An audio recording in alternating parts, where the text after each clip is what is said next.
Governor, why do we even have a stay-at-home order in place until Friday?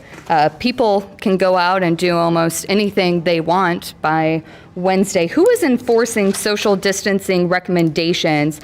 Are the guidelines you're putting out here mandates or merely suggestions to follow if you want? So I want to say first, thank you so much for everyone's cooperation around the stay home, stay healthy, stay connected order. Everyone knows the reason that order was put out there was to slow the spread of this virus, was to disperse large gatherings. And people in Arizona have been terrific, if not the best in the nation at doing this. And I am very grateful. We're able to let this order expire because it's the right thing to do in terms of public health and public safety. We do need people to continue to physically distance.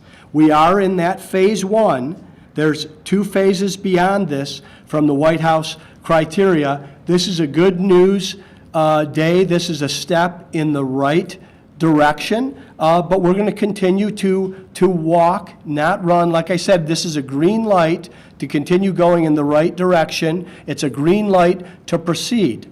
It's not a green light to speed. So is anyone going to enforce the social distancing at some? We saw restaurants last night pretty packed already.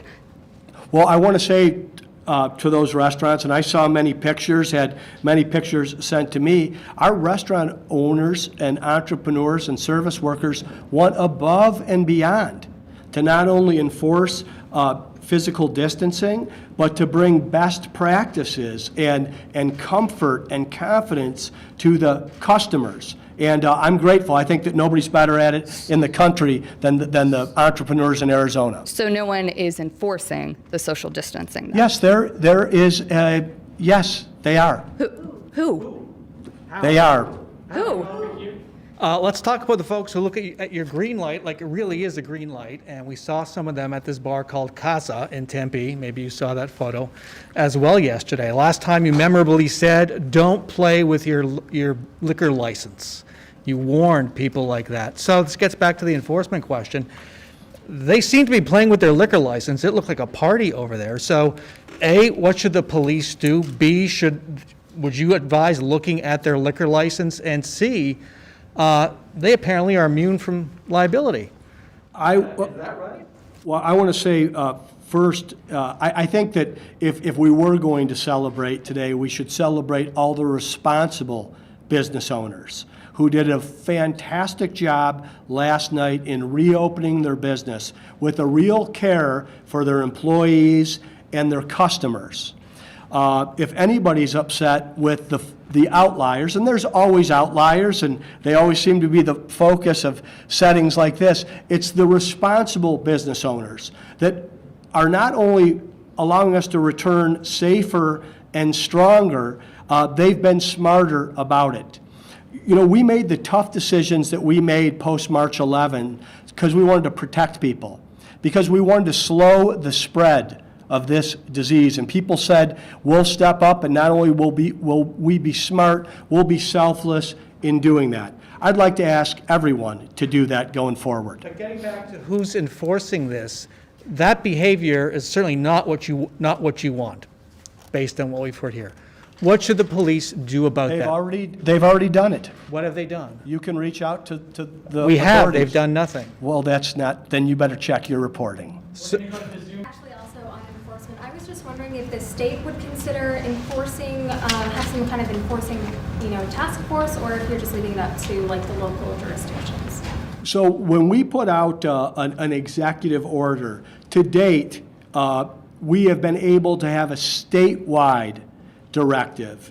There's a couple of reasons we've been able to do it, because first and foremost, the data supports a statewide directive. And sometimes when you do things county by county, there can be confusion. We've done our best to avoid that. And what the statewide order does is allows whatever local authorities are there to hold it up. And I'm grateful for the folks that have done that.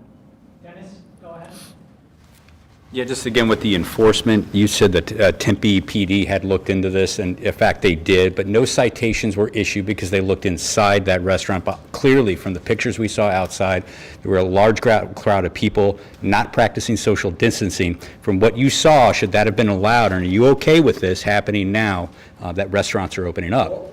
I would say I want to thank Tempe Police Department. I want to thank all of our men and women that wear the badge and protect us.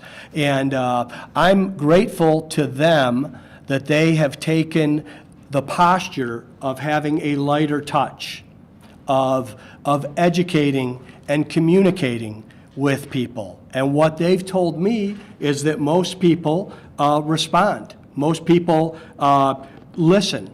And part of this is education. This is a real change. I mean, the item that everyone is focusing on here from the press is not the good things that happened all over our state last night, but some things that happened in a college town on the day of virtual graduation. And the Tempe police went there, and the issue was resolved without incident. I'm proud of the police, and I'm proud of the people that made the right decision. How do you stop that from happening as we move on in this? But large crowds of people, should they have been allowed to continue to congregate outside that restaurant, or should PD have stepped in from what you said? So, Dennis, I think you ask a good question, is how do we continue to do this? I would say, how have we done this so far? We've done it by people exhibiting responsible behavior. Somebody on my senior staff brought up an example of that there's no national law or mandate around recycling in this country. The recycling that's taken place over the last several decades has been a result of positive peer pressure, neighbor to neighbor. In my case, it would be wife to husband, saying this is what we should do, this is what we should participate in. And listen, I don't like it any better than anybody else calling my grandmother on a speakerphone on Mother's Day so that we can all wish her happy Mother's Day.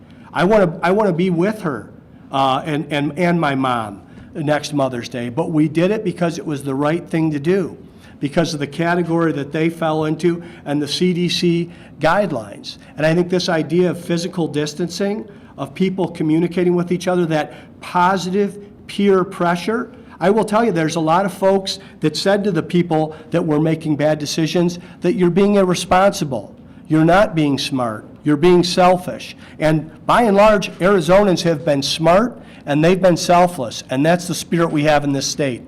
Listening to this right now, we're going to hear you say, like, you're glad they took a light touch, so why would any business take what you're saying seriously? Because I want people to, well, one, businesses are taking it seriously, and so are our citizens.